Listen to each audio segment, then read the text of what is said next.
Hey guys, let's get more news about Warriors, but first, don't forget to subscribe and leave your like. Warriors Draymond Green reveals why Aya Wilson deserves more hype than Caitlin Clark. The 2024 season has been pivotal for the WNBA, as there seems to be more eyes attuned to the product than ever.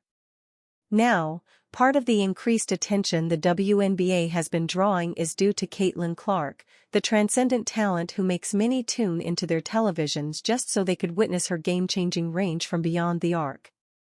For Golden State Warriors forward Draymond Green, Clark's magnetism is nothing but a positive for the WNBA, especially when it will draw eyes to who he believes will be hailed as the greatest women's basketball player ever. Speaking on the Draymond Green Show, the Warriors forward showered Las Vegas Aces star Aya Wilson with praise, with Green even going as far as to say that Wilson is as marketable as Clark is.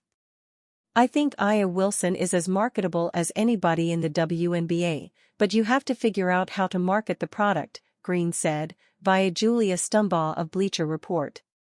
"I'm not saying Caitlin Clark is the best thing since sliced bread, quite frankly. If you want my opinion, that's Aya Wilson. If you want my honest opinion, best thing since sliced bread in the WNBA, to me, is Aya Wilson." The Warriors forward has a deeper appreciation in his heart for Aya Wilson given how well she plays on both ends of the floor. Not only is she averaging nearly 27 points a night, she is also the best defensive player in the association. Moreover, Draymond Green also made note of how the Aces star can be a role model for many to emulate. "Aya Wilson is great. Aya Wilson to me is the American dream. Come from a two-parent household, got better, young black girl, had everything against her, beat the odds to become what soon will be known as the greatest player to ever grace the WNBA. That's quite honestly my opinion," Green added. There is currently a tense discourse surrounding the state of the WNBA. Some are way in on the Caitlin Clark hype, saying that without her, the WNBA wouldn't be able to draw as much attention. Meanwhile, others aren't big fans of Clark. Some are even saying that it's not just one woman who's responsible for changing the game. But amid all that hullabaloo, Draymond Green made sure not to disregard the impact Caitlin Clark is having on the sport. For the Warriors forward, it's not a one or the other type deal. "I'm not going to sit up here and act like Caitlin Clark ain't done nothing for the WNBA. That's bulls, T. Yes, she has. She's going to continue to. No, I'm not of the assumption it's only her," Green said. "There is no denying that Clark is a magnet for views, the attendance numbers during her games say it all. But the Indiana Fever guard should not be the be-all, end-all of the WNBA's marketing strategy. Clark is drawing eyes to the product at an unprecedented level, and it's up to the WNBA to make the most out of the doors Clark is leading the way in opening. I think y'all got a gold mine in the WNBA sitting right there, marketable as anybody in Aya Wilson, and haven't figured out how to make it go," Green added. "Ain't Aya fault, by the way.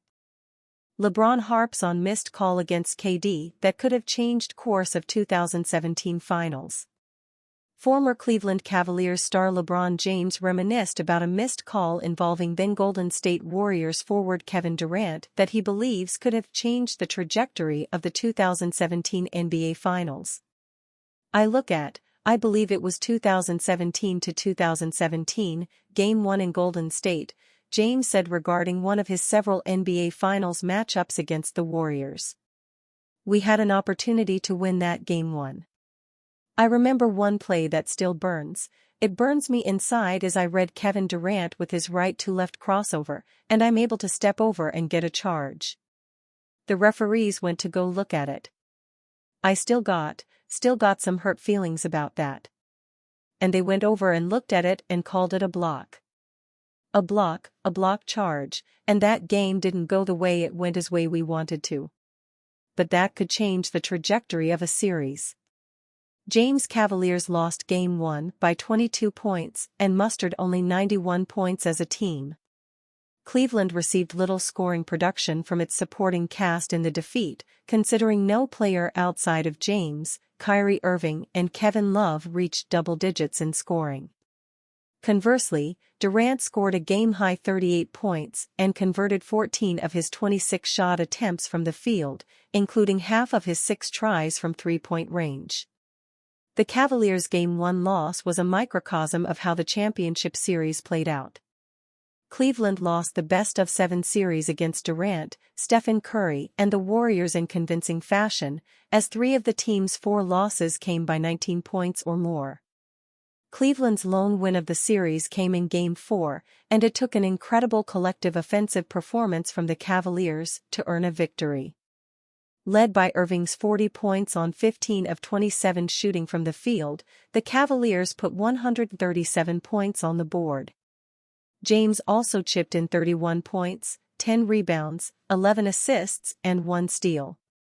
Following Cleveland's impressive Game 4 victory, the Cavaliers' season came to an end soon after, as the team lost Game 5 by 9 points. Durant, who averaged 35.2 points per contest on 55.6% accuracy from the floor and 47.4% from deep in the championship series, won the Finals MVP award.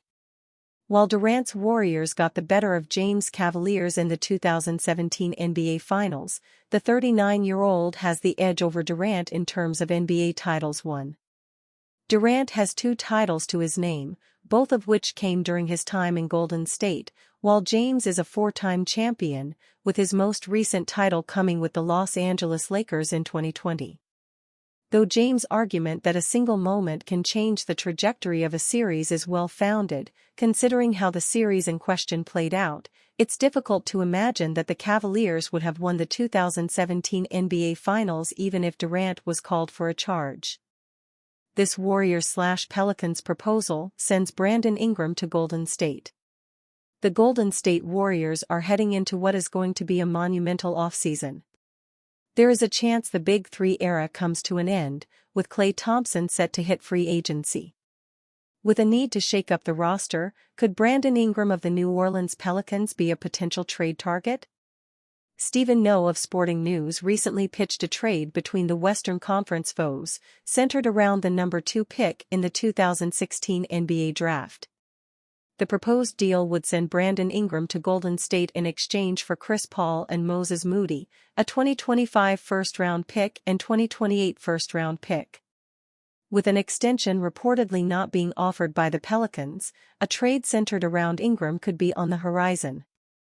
If that comes to fruition, Golden State would be smart to jump at the opportunity to make a deal. This would be an interesting trade for the Warriors, who are reportedly motivated to find a taker for Andrew Wiggins. If he is moved, Brandon Ingram is someone who could seamlessly slide into his starting forward spot. Ingram would provide Golden State with a huge upgrade to their lineup, someone capable of creating offense for himself and his teammates. That is something the team has lacked at times outside of Stephen Curry, who was carrying the load on his own more often than not. A reliable 20-plus points per game scorer, Brandon Ingram would not only be an immediate upgrade for the Warriors but help long-term. Turning only 27 in September, he isn't even in his prime and could be part of their next core moving forward. As for the Pelicans, they need a legitimate floor general. Ingram ran their offense at times this season along with C.J. McCollum. Zion Williamson handled the ball as well, but none are natural point guards. It is fair to wonder just how much Paul has left in the tank. He may not be a starting caliber player at this stage, but he brings a lot of what the team is lacking in the backcourt. Moody, a lottery pick in the 2021 NBA Draft, could add to the depth on the wing as a 3-and-D player. The 2 draft picks are also very valuable for New Orleans. Looking to shake things up on their roster, that's 2 more assets they can use to swing a blockbuster trade should the opportunity present itself to make one. And you fan? What do you think of the situation of Brandon Ingram? Leave your opinion in the comments.